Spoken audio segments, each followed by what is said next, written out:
And it looked like the Indiana Fever front office is in serious trouble for revealing some major information. Guys, how come I'm not seeing no scouts, bro?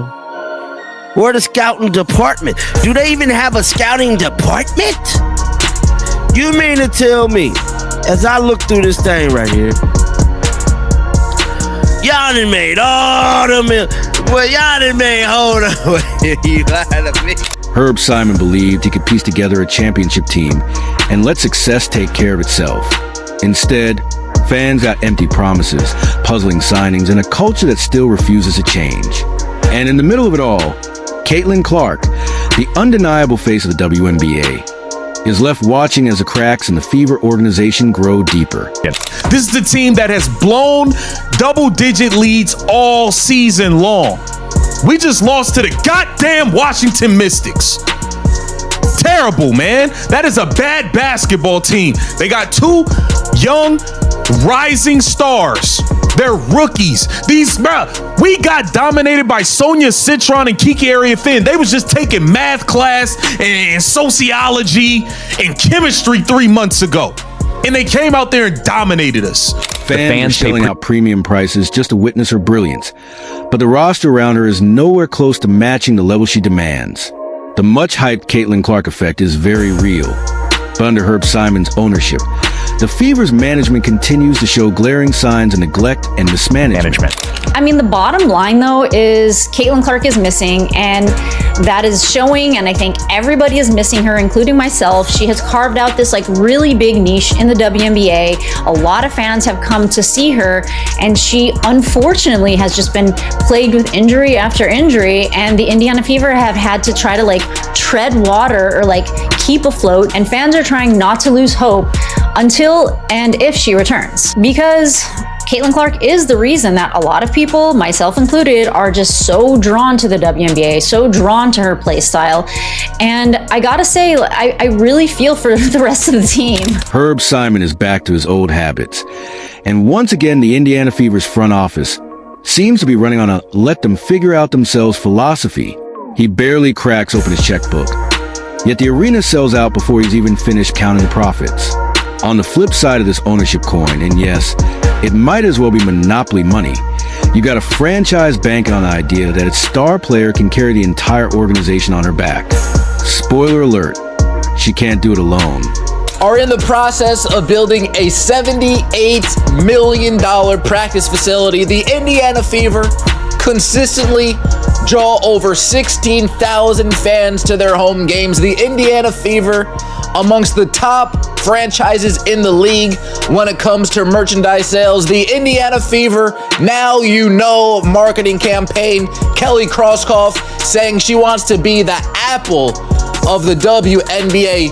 You would think, after all of these accolades, after all of the speculation, after all of the now you know, you'd think that we'd have a scouting department, right?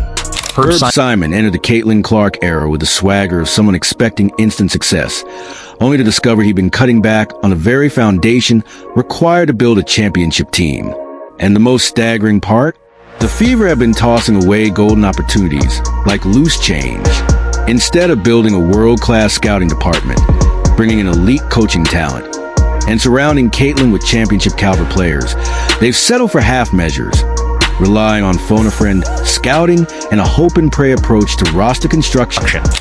You lied to me.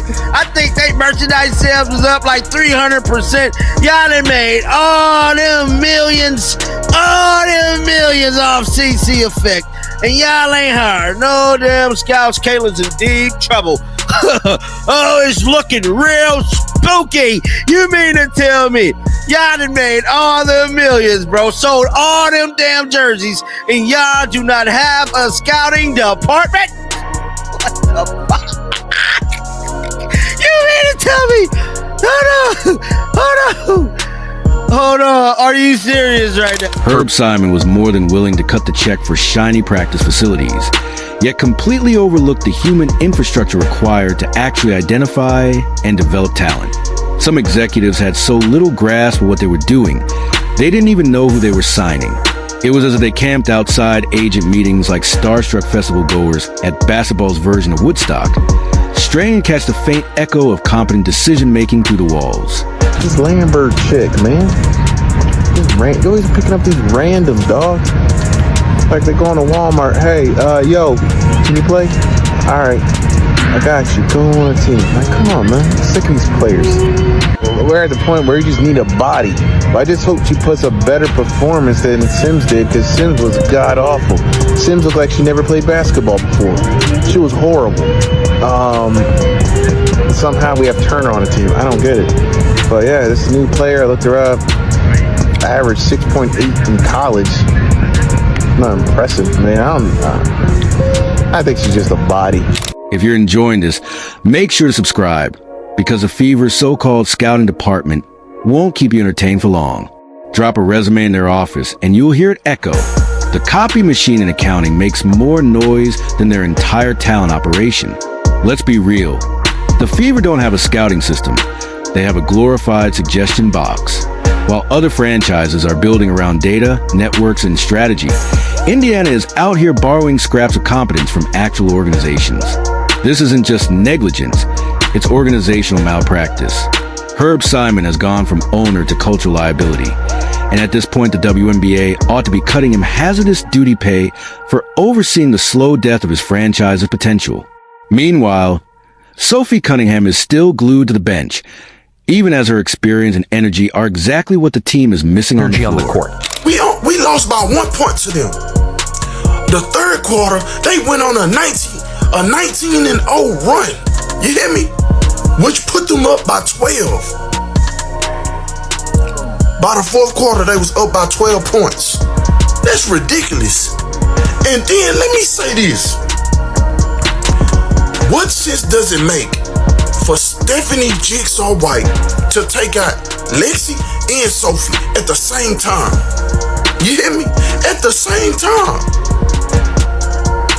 Her rotations don't make no sense to me, and if it don't make sense to me, that allows me to think otherwise.